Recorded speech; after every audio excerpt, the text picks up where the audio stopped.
Bismillahirrahmanirrahim. Alhamdulillahi Rabbil Alameen. Salatu wassalamu ala ashrafil anbiya'i wal mursaleen. Sayyidina Muhammadin wa ala alihi wa sahbihi ajma'in. Alhamdulillah, we begin by praising Allah subhanahu wa ta'ala for this opportunity for us to continue in our lesson in the Aqaid of Al-Imam Nasafiyyah and the commentary of Al-Imam Al-Taftazani. And we pray that Allah subhanahu wa ta'ala bless us and with the understanding. And may Allah make any this lesson any a reason where our sins any are forgiven and our prayers are answered, inshallah ta'ala. Ameen Ya Rabbal Alameen. Before we continue to our lesson today, what I will do is I will just run through so many of the important things that we have covered so far in these lessons of the commentary of Aqaid Nasafiyyah. So Al-Imam Al-Nasafi, he began his Aqaid by speaking about the causes of knowledge. So far we have covered the first two causes of knowledge, as he mentioned. Number one is pertaining to the senses, and then he spoke about truthful reports. So number one is the hawas, and number two is al-khabar al-sadiq. And he mentioned there are two things pertaining to khabar al-sadiq. Number one is the mutawatirat, the massively transmitted reports, and the other one is khabar al-rasul al-mu'ayyad bil-mu'jizat. That is the reports from prophets and messengers that are aided with miracles. So this is the things that we have covered in the past few lessons. Today, inshallah ta'ala, we will enter into the third causes of knowledge. And another thing is that some of you might ask why the author began by speaking about causes of knowledge. We have not gone into the discussion on the tenets of faith and Aqidah. It is important to understand on the causes of knowledge, because this is the foundation of our understanding. The foundation of our understanding and belief is to understand the source that where we attain the knowledge. So it is important to understand the sources and these causes, so that we are able to appreciate when we enter into the chapter of the attributes of Allah subhanahu wa ta'ala.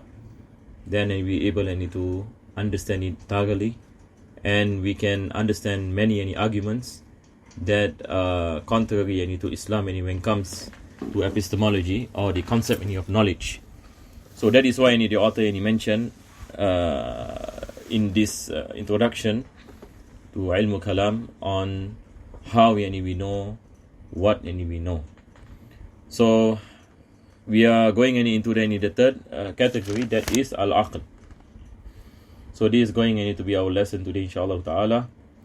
Actually, we have planned in last week in our WhatsApp group, I mentioned that we are going to have our class on site, but because of the COVID situation, this class again has to be online, because I would like to have what you call it, the Q&A session with those who are following these classes. But it's okay, inshallah, we just continue online. One thing good about online is that I do not know, maybe it's easier for me to display the text. So inshallah ta'ala, we pray that Allah subhanahu wa ta'ala will make the situation any better, inshallah. So let us go back into our kitab.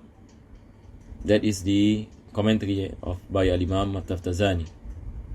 So this is what he mentioned after what we have mentioned before this.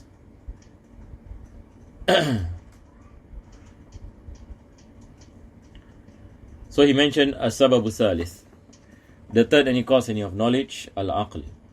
It is the intellect. So he said wa amma al-aqlu. So the ones in brackets are the words of Al-Imam Al-Nasafi. So Al-Imam Al-Nasafi he mentioned as for the intellect. So he began by speaking about the definition of the intellect. What is the meaning? What is the meaning of al-aql? So he mentioned a few any definition. The first any definition and he mentioned وَهُوَ قُوَّةٌ لِلنَّفْسِ, yani it is what you call it, the yani the strength of the soul, or we say the here it is translated as the faculty of the soul. But here basically what he meant is something that is existent within ourselves that give us the ability. So he said that وَهُوَ قُوَّةٌ لِلنَّفْسِ بِهَا تَسْتَعِدُّ لِلْعُلُومِ, that give us the ability to inherit knowledge or to acquire knowledge. لِلْعُلُومِ وَالْإِدْرَاكَاتِ, to acquire any knowledge and what you call it, understand things around us. So this is the first definition. Basically he mentioned what is the meaning of al-aql. What is the meaning of the intellect? In the Quran there are many verses that Allah subhanahu wa ta'ala mentioned about the intellect. For example, Allah says لَعَلَّكُمْ تَعْقِلُونَ إِنَّا أَنزَلْنَاهُ قُرْآنًا عَرَبِيًّا لِقَوْمٍ يَعْقِلُونَ. We have sent down in the Quran in the Arabic language to a people who will use their aql. لِقَوْمٍ يَعْقِلُونَ. So we are in need of our intellect to understand the Quran and to understand the Sunnah of the Prophet sallallahu alaihi wasallam. And our ulama, they what you call it, bring the laws. They take the laws of the divine sources of the Quran and the Sunnah. They derive basically derivation of the laws. All this is by the intellect. So Allah subhanahu wa ta'ala speaks about the importance of the intellect for insan, and it is a speciality of human beings that they possess this intellect. So this is the first definition. So basically to summarize this definition, the meaning of al-aql is basically it is what you call it,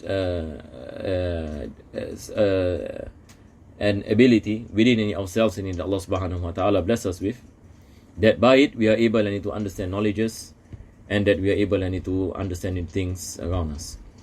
وَهُوَ الْمَعْنَى بِقَوْلِهِمْ غَرِيزَةٌ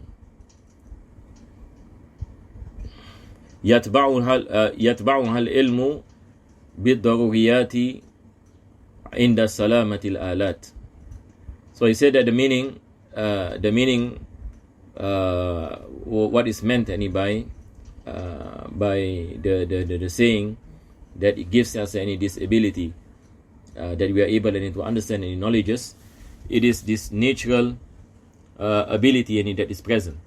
Natural ability that is present in human beings, that he is able to acquire any knowledge on things that are daruriyat, things that are necessary in the salamatil alat, with the condition that the other senses what you call it, working or functioning, and we are able to understand the things and process information through the senses, that we see, the things that we hear, the things that we touch.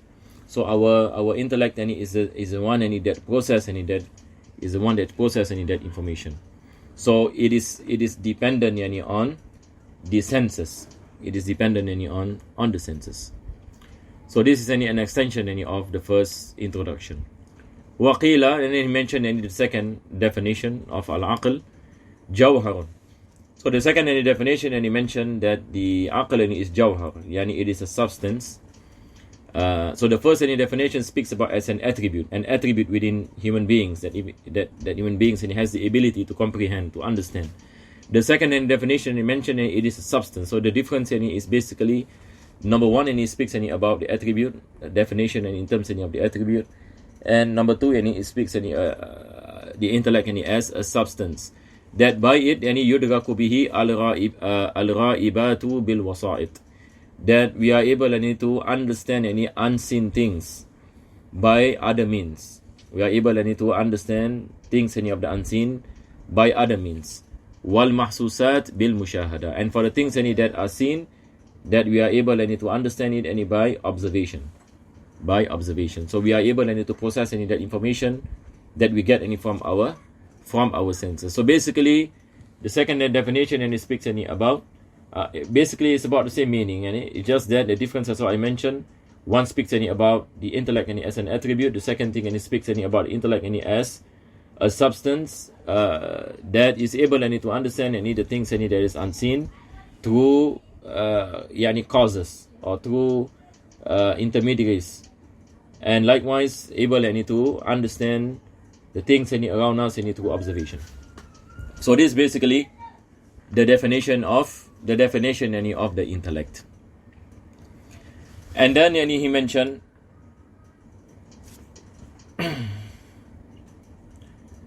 فَهُوَ سَبَبٌ لِلْعِلْمِ أَيْضًا.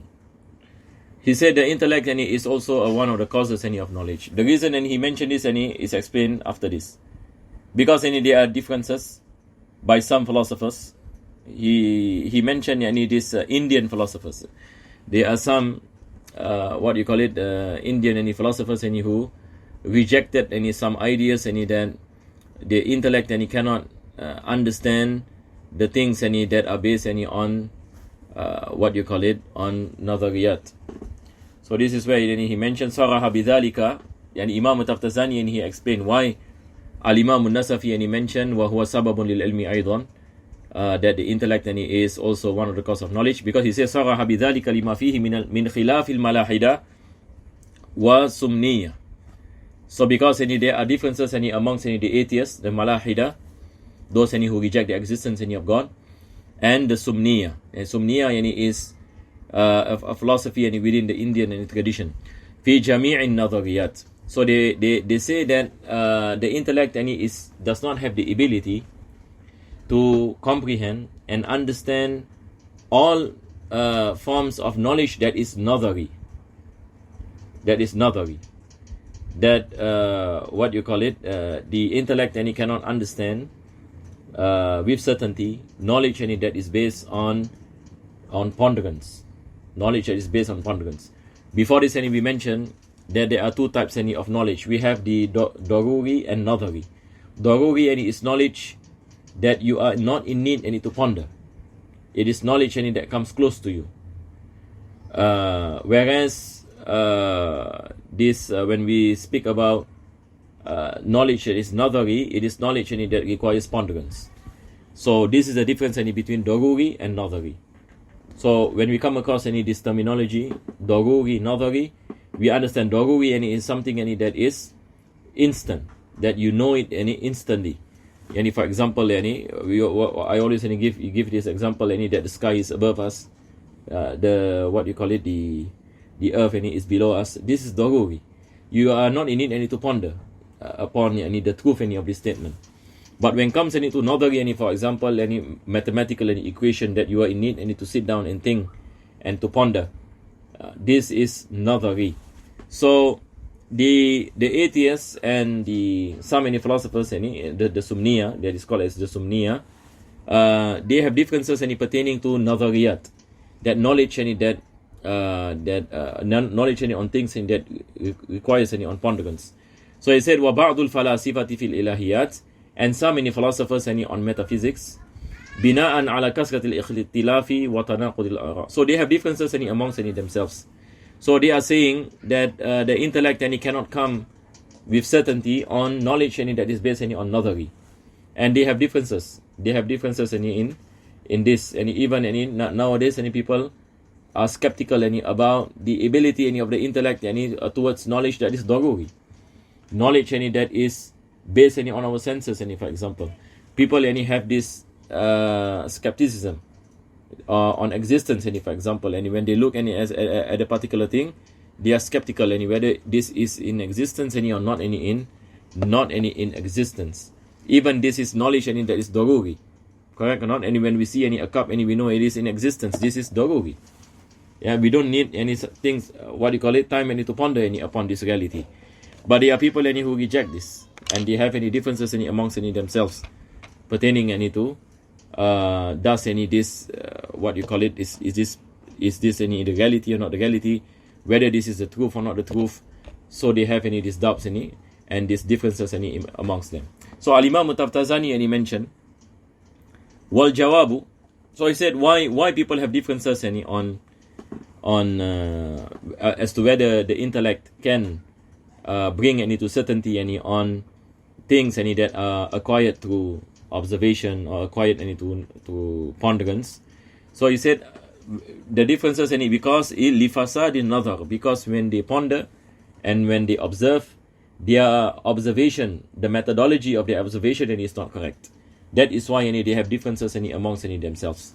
فلا ينافي كون النظر الصحيح من العقل مفيدا للعلم. So he said that if a person's any observation and methodology is correct, then his observation and he will bring him any towards any certainty. على أن ما ذكرتم استدلال بنظر العقل ففيه إثبات ما نفيتم فيتناقض. So he said that the differences in themselves is a result of ponderance. It's a result of ponderance. So these people when they differ amongst themselves, all of them has their own conclusion, their own way of ponderance.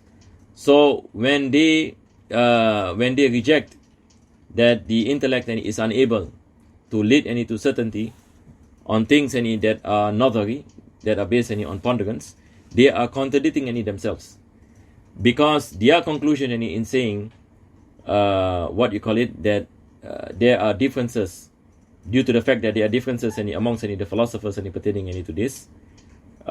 This does not mean that the problem is the intellect. The problem is in the way on how they ponder and the way they observe. So this also goes back to the intellect, pertaining to pondering upon knowledge that is acquired through ponderance, that is the knowledge of knowledge. So to reject the fact that the intellect has the ability to come to a certainty or knowledge that is based on observation and ponderance, this is a contradiction. The one who says this is contradicting himself. How does he contradicting himself? How does he contradicts himself? Because the thing is, this conclusion that they are making itself is part of using the intellect to ponder or to observe. So when we are using the intellect to come to a certain conclusion, and at the same time we are rejecting the ability of the intellect to do so, then this is where the contradiction comes. So Al-Imam Taftazani, he said that at the end of the day, he said that the problem is not the intellect. Basically, this is what he's saying. Say wal jawabu anna dhalika li fasadin nazar. So he said that the fault is the way how you ponder upon things, the way how you observe. So the fault is not the intellect. So if any human beings use their intellect correctly with a profound methodology, it will lead him to knowledge. It will lead him into knowledge of certainty. But why people have differences to this? Because they are using this methodology wrongly. So they cannot deny the fact that the intellect can lead to knowledge. So this is basically what he's saying. Even for those who reject, at the end of the day, they still use the intellect to come to their conclusion. So how can they reject the inability to the intellect while they are using their intellect to come to the conclusion that they are in? So that shows that the intellect, is one of the causes of knowledge. So he said, فَإِنْ زَعْمُوا أَنَّهُ مُعَارَضَةٌ لِلْفَاسِدِ بِالْفَاسِدِ. So what they did was, if they reject that, they say that, for example, the intellect does not have the ability to acquire knowledge of certainty. Knowledge of certainty. So earlier we mentioned there is a contradiction, because they themselves are using that intellect to come to that conclusion, and at the same time they are contradicting themselves by rejecting that ability of that intellect. So Al-Imam Taftazani mentioned they are using that rejection which to them it is fasid is something that is corrupt. To them it is something that is corrupt, and at the same time they brought their conclusion with their intellect, which they themselves in the first place look at it as something that is corrupt. So they are using that same intellect with the conclusion that their intellect cannot bring them to conclusions of knowledge based on certainty. So he said that this is corruption that leads to corruption. The corruption that leads to corruption. So again, basically he's trying to tell that they are wrong. That the human intellect can bring about knowledge of certainty. And it doesn't mean that people differ on the conclusion. It doesn't mean that the intellect does not have the ability. It is just the fault lies with the people who uses the intellect wrongly. And then he goes on to say قُلْنَا إِمَّا أَن يُفِيدَ شَيْئًا فَلَا يَكُونُ فَاسِدًا أَوْ لَا يُفِيد فَلَا يَكُونُ مُعَارَضَةً. So he said that the intellect, what you call it, it gives benefit, and it cannot be considered to be what you call it, corrupt, or if it doesn't give any benefit, for there is no contradiction. But what is important is that it is one of the cause that human beings can attain knowledge. So I will not go much on this. I do not want to confuse anyone. Basically, let me summarize. Basically, Al-Imam Taftazani, he is just defending the opinion of Al-Imam Nasafiyyah, who is saying that the intellect is one of the causes of knowledge. But the fact that there are some philosophers who reject this. Some philosophers says that the intellect is not the causes of knowledge. That al-aql is not the causes of knowledge. That you cannot depend on your intellect to attain knowledge. So Al-Imam Taftazani is saying this is a strange statement. How can you say that when you yourself use your intellect to come to the conclusions that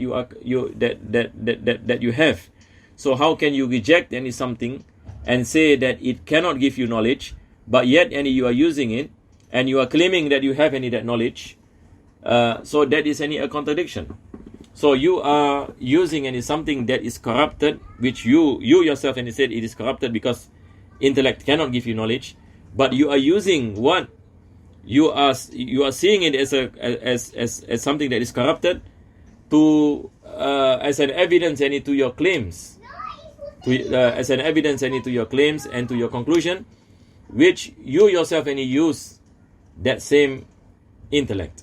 So it is corruption that leads to your to the corruption. So this basically what he's saying, and then after that he mentioned that this shows that no matter what the intellect gives benefit, that gives people knowledge, and even if people does not use their intellect correctly, there is no contradiction.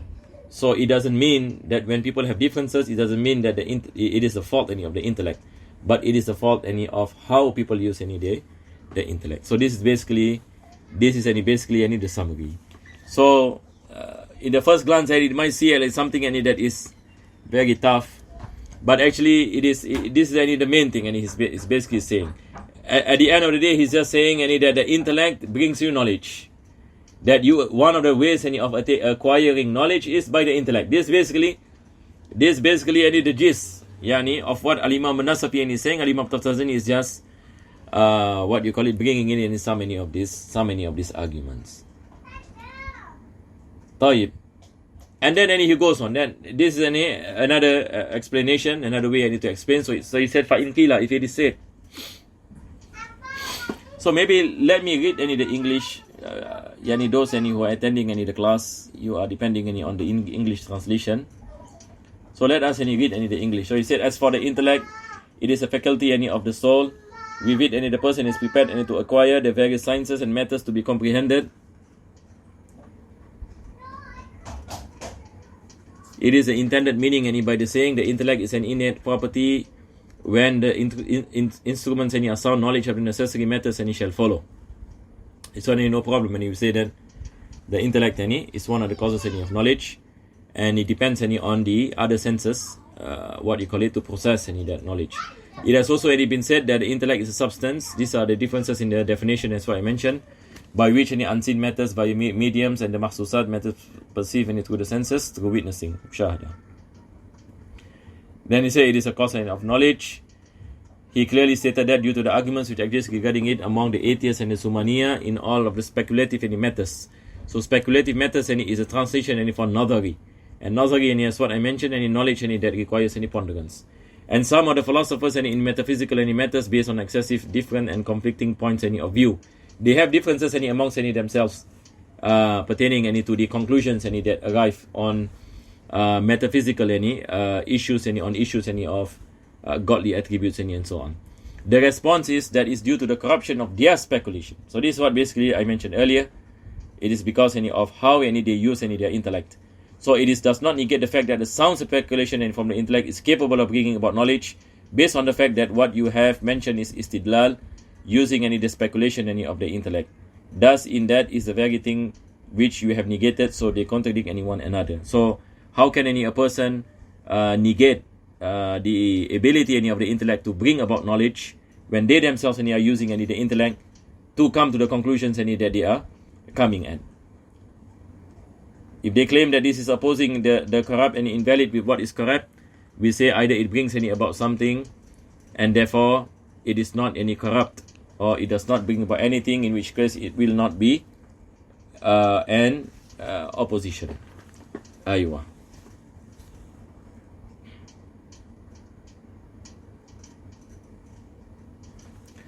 Then he mentioned فَإِنْ قِيلَ كَوْنُ النَّظَرِ مُفِيدًا لِلْعِلْمِ إِنْ كَانَ ضَرُورِيًّا لَمْ يَقَعْ فِيهِ خِلَافٌ كما في قولنا الواحد نصف الاثنين وإن كان نظريا لازم إثبات النظر بالنظر وإنه دور.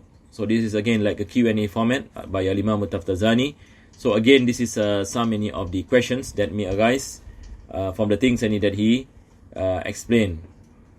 So he said that if it is said the fact that speculation brings about knowledge, if it is daruri, there is no argument regarding that, like in our statement, one is half of two.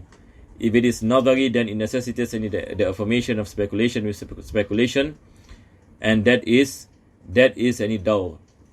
So this is a question a person as though a person is asking. So he said that if what you call it this nadar, that using our intellect to ponder upon things that can bring that it can bring to knowledge, if this kind of knowledge is daruri, if it is knowledge based on necessity, he says certainly there will be no differences. So again he's referring to the previous thing, because the previous what you call it he mentioned that some people rejected that the intellect that people can acquire knowledge through the intellect, because of the differences of the atheists and the some of the philosophers which he mentioned as Sumaniya, which they reject the notion that the intellect can bring about knowledge. Another question is that they ask is that if it can bring about any knowledge, and if that any knowledge can be knowledge of necessary, meaning the intellect can bring about necessary knowledge, then there will not be differences. There will not be differences. Just like there is no differences, one is half of two, and this is knowledge that is based on daruri. And if the knowledge is nadari, if the knowledge is nadari, from the intellect, lazima isbatu nadar bin nadar wa innahu daw. So it is just like saying that we are speculating something through speculation. So this is the question. Then he answered. He said, قُلْنَا الدَّرُورِ قَدْ يَقَعْ فِيهِ خِلَافٌ. He said it doesn't mean that knowledge that is acquired by daruri, by necessary, there is no differences, but there is differences.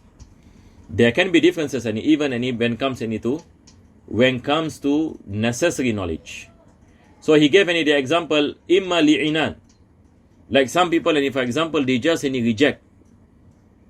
For example, we gave the famous example, we believe, for example, we say that this glass is in existence. This glass is in existence. This is knowledge that is daruri. But there are people who reject this. Why? Li'inad. And this is one of the schools of Nasafiyyah. There are people who negate even realities. The things that they see in front of their eyes, they negate them. And they can even negate one half of two. They say this is something that what you call it is not necessarily true. So Al-Imam Taftazani mentioned that even for daruri, people can reject. But does that mean that it is not correct? Does that mean that whenever you have differences when it comes to certain things, that it means it is not true? No, the truth is still the truth. But the problem is the perception of people. And there are many reasons for that. So one of it, he said, imma li'inadin aw liqusurin fil idrak.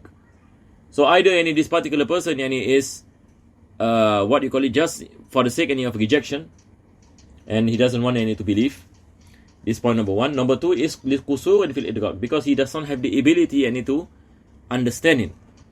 He does not have the ability to understand. And for example, a blind person, if you tell him, for example, there is a glass in front of you, he might not believe.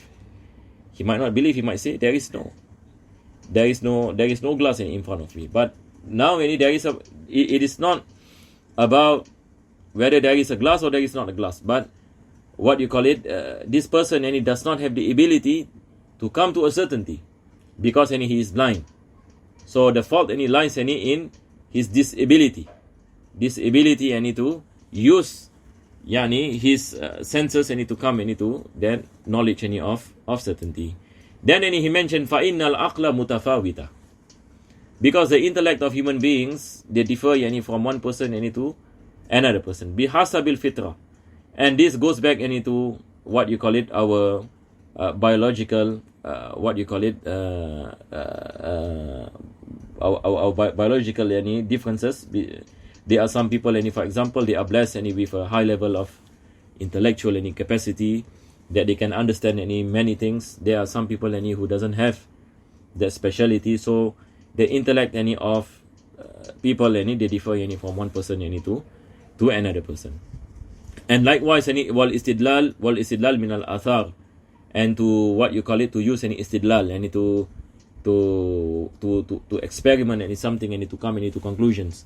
Also, we have differences on the abilities of people. Wa shahadatu min al akhbar, and likewise in terms of witnessing, witnessing reports and determining the truth of reports that come to us. People have differences in understanding and in knowing whether this is true or this is false.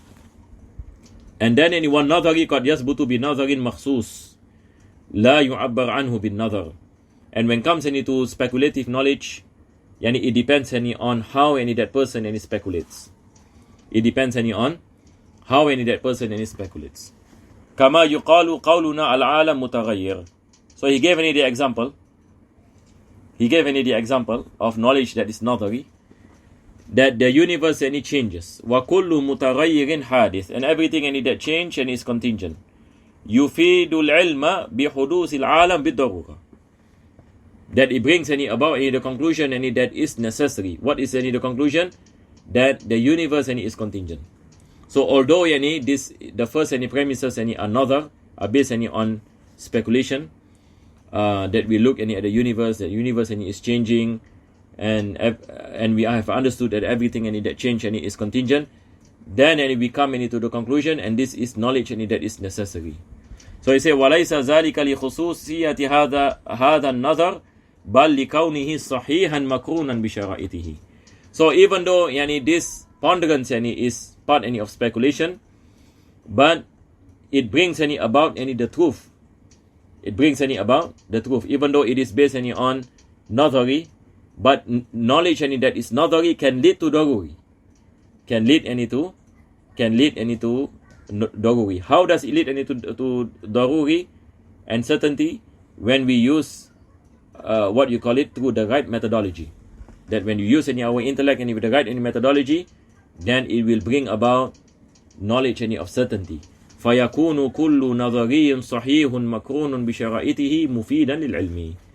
That this methodology will always bring about knowledge that is beneficial بِشَرَائِطِهِ, but of course with the condition. And then he mentioned وَفِي تَحْقِيقِ هَذَا الْمَنْعِ زِيَادَةُ تَفْصِيلٍ لَا يَلِيقُ بِهَذَا الْكِتَابِ. So he said this notion has to be explained more, and because this book is just a summary, so he said that it is not appropriate for me to lengthen this argument more than what is mentioned. So let us read the English translation before we stop for today. So he said, we say there is an argument regarding the daruri necessary knowledge as well, either to obstinacy or due to deficiency in comprehension, because the intellect is of different stages, proportionate to the fitrah, according to ittifaq, the agreement of the thinkers. This is arrived through istidlal from the athar and testification from the reports. So this is the first part, that's what I mentioned. The differences amongst people, ability, intellectual capacity to understand things. So speculative knowledge can be affirmed with specific speculation, which is not termed speculation like how it is said, our statement, the world changes and everything that changes is hadith, contingent. That is by necessity brings about knowledge of the fact that the world came into existence, and that is not because of a speciality of this speculation, but rather because of it being sahih, that this argument is correct, and it brings about to what you call it, the truth. So to use this methodology of ponderance of the right way of using our intellect, this is where the author is speaking about, and it can bring to sound knowledge.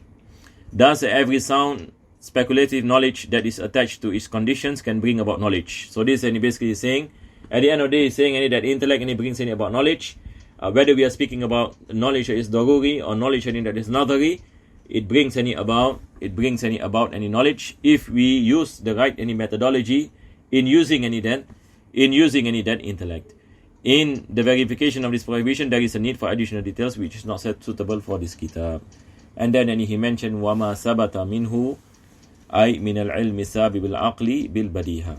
Inshallah, we will continue in our next lesson, inshallah. And as what I mentioned to those in the WhatsApp group, we will see how, inshallah, if a lot of you finds some of this difficult, inshallah, I will consider to just concentrate on the matan of Nasafiyyah. We will see how it is, inshallah ta'ala. Bismillah ar-Rahman ar-Rahim, alhamdulillahi rabbil alameen, Allahumma salli wa sallim ala Sayyidina Muhammad wa ala ali Sayyidina Muhammad. ربنا آتنا في الدنيا حسنة وفي الآخرة حسنة وقنا عذاب النار. صلى الله على سيدنا محمد وعلى آله وصحبه وسلم. الحمد لله رب العالمين.